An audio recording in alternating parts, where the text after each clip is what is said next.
کیا آپ نے کبھی سوچا ہے کہ وہ لڑکا جو نہ زیادہ اسمارٹ ہے، نہ زیادہ خوبصورت ہے، نہ اس کے پاس زیادہ پیسہ ہے، پھر بھی اس کے ساتھ وہ لڑکی ہوتی ہے جسے آپ نے صرف دور سے چاہا تھا؟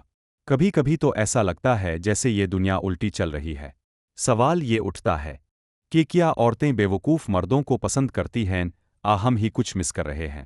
آج ہم اس وہم کو توڑیں گے، وہ بھی گہرائی سے، بغیر فلٹر کے اور بغیر کسی میٹھے جھوٹ کے۔ اور اس میں ہمارا ساتھ دے گا ایک ایسا نام جسے زیادہ تر لوگ سمجھ نہیں پاتے، مشیل فوکو۔ وہ کوئی ڈیٹنگ کوچ نہیں تھا اور نہ ہی کوئی ریلیشن شپ گرو، بلکہ ایک فلسفی تھا۔ لیکن اس نے ایک ایسی بات کہی جو مردوں کو رشتوں میں بار بار ہارنے سے بچا سکتی ہے۔ اس نے کہا، طاقت ہر جگہ ہوتی ہے، طاقت صرف سیاست میں نہیں ہوتی، طاقت آپ کی باتوں میں ہوتی ہے، آپ کی نظروں میں ہوتی ہے، اور سب سے زیادہ طاقت اس انسان میں ہوتی ہے جو دوسروں کی منظوری کا غلام نہیں ہوتا۔ اب ذرا سوچیں، وہ لڑکا جو بغیر جھجک کے لڑکی سے مذاق کرتا ہے اور اپنا اصل روپ دکھاتا ہے، کیا وہ واقعی بیوقوف ہے، وہ سوشل اپروول کے وہم سے آزاد ہے؟ اصل بات یہ ہے کہ جو مرد باہر سے بیوقوف لگتا ہے، وہ اندر سے خطرناک حد تک آزاد ہوتا ہے۔ وہ سماجی اصولوں کو نہیں مانتا، بلکہ انہیں توڑ دیتا ہے۔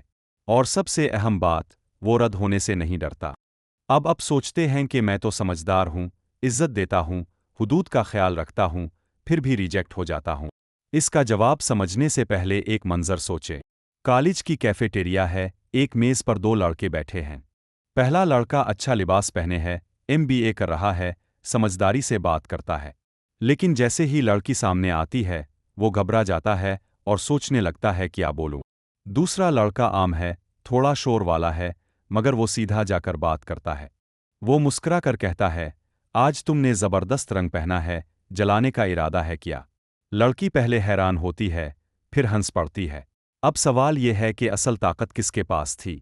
جو لڑکا بیوقوف لگتا ہے، وہ اصل میں سوشل ڈائنامکس کا ماہر ہوتا ہے، کیونکہ وہ جانتا ہے کہ عورتوں کو صرف منطق نہیں، بلکہ جذبات، سرپرائز اور کھیل پن چاہیے ہوتا ہے۔ جبکہ اب دیتے ہیں زیادہ سوچ، گھبراہٹ اور منظوری کی طلب۔ فوکو کہتا ہے کہ سسٹم اس کو انعام دیتا ہے جو اسے انٹرٹین کرے۔ کئی بار مرد جان بوجھ کر سادہ اور مزاحیہ بنتے ہیں تاکہ سامنے والا کھل جائے، کیونکہ جیسے ہی اب بہت اچھا بننے کی کوشش کرتے ہیں، لڑکی کو شک ہونے لگتا ہے۔ لیکن جو مرد اپنی خامیوں کو قبول کرتا ہے، وہی اصل کشش پیدا کرتا ہے۔ اب سوچتے ہیں کہ میں اچھا انسان ہوں، عزت دیتا ہوں، پھر بھی کیوں ہارتا ہوں؟ اصل میں آپ ہار نہیں رہے، بلکہ جھک رہے ہیں۔ ہر بار جب آپ منظوری مانگتے ہیں، آپ اپنی طاقت دے دیتے ہیں۔ یہی وہ جال ہے جو آپ کی مردانگی کو کمزور کرتا ہے۔ طاقت کو چیخنے کی ضرورت نہیں ہوتی، وہ خاموش اور پرکشش ہوتی ہے۔ اب بات کرتے ہیں اس مردانہ توانائی کی جو عورتیں لاشعوری طور پر چاہتی ہیں۔ غلطی یہاں ہوتی ہے سمجھدار مردوں سے جو زیادہ سوچتے ہیں۔ وہ سوچتے ہیں کیا یہ صحیح ہے، کیا یہ اخلاقی ہے، کیا میں اسے پریشان تو نہیں کر رہا؟ اور اسی وقت دوسرا مرد بغیر سوچے سیدھا جا کر بات کر لیتا ہے، اور لڑکی سوچتی ہے کہ واہ، کتنا پراعتماد ہے۔